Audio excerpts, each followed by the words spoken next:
Hey guys, welcome to the Black Film Guild, and today I want to talk to you guys briefly about slow motion.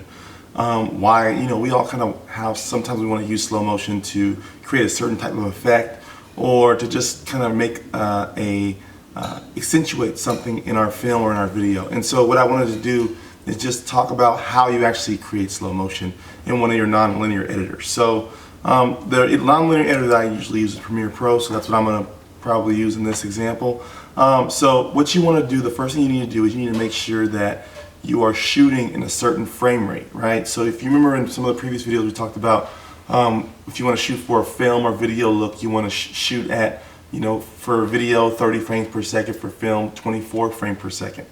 And you want to double the shutter speed in order to get that look, right? So if you want to do slow motion, what you're going to do is you are going to, let's say for instance you want to go half speed, then you would double the frame rate. So let's say for instance I'm shooting for video, which is 30 frames per second, and I want to shoot slow motion. What I'm going to do is I'm going to shoot at 60 frames per second, and then in post-production I'm going to slow down to 30 frames per second. So that way it's like I'm cutting it down in half. So you'll see some cameras might offer 30 frames per second maximum, or 60 frames per second maximum. What that means is that you can only slow it down at that certain rate, right? So you couldn't do some kind of super slow motion. You can only go up to whatever 60 frame gets you. So there's some of the more higher end cameras which do things like 120 frames per second, for example, or even 240 frames per second.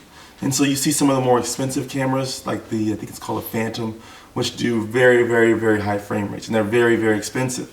And for that reason, because with more frame rates, it's a lot more processing that needs to be done, and it's a lot more stress on the computer and the microprocessor and just the camera in itself. So you can understand why one of the challenges with that is being able to make sure that the camera has the capability in order to keep up with all that processing. So just to give you an example of the math behind it, think about the camera when it's shooting at 30 frames per second.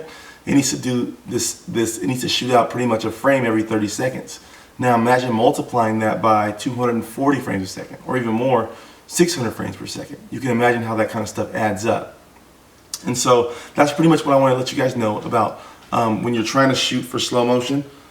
You want to shoot at a higher frame rate, and then in post-production in your nonlinear editor, that's when you're going to go ahead and you're going to cut it down into whatever frame you want. So if you're going to do it at half speed, you want to shoot at 60 frames, right? If you want to cut it down to 1/4 speed, then you're going to shoot at 120 frames per second. That's if you're shooting for video.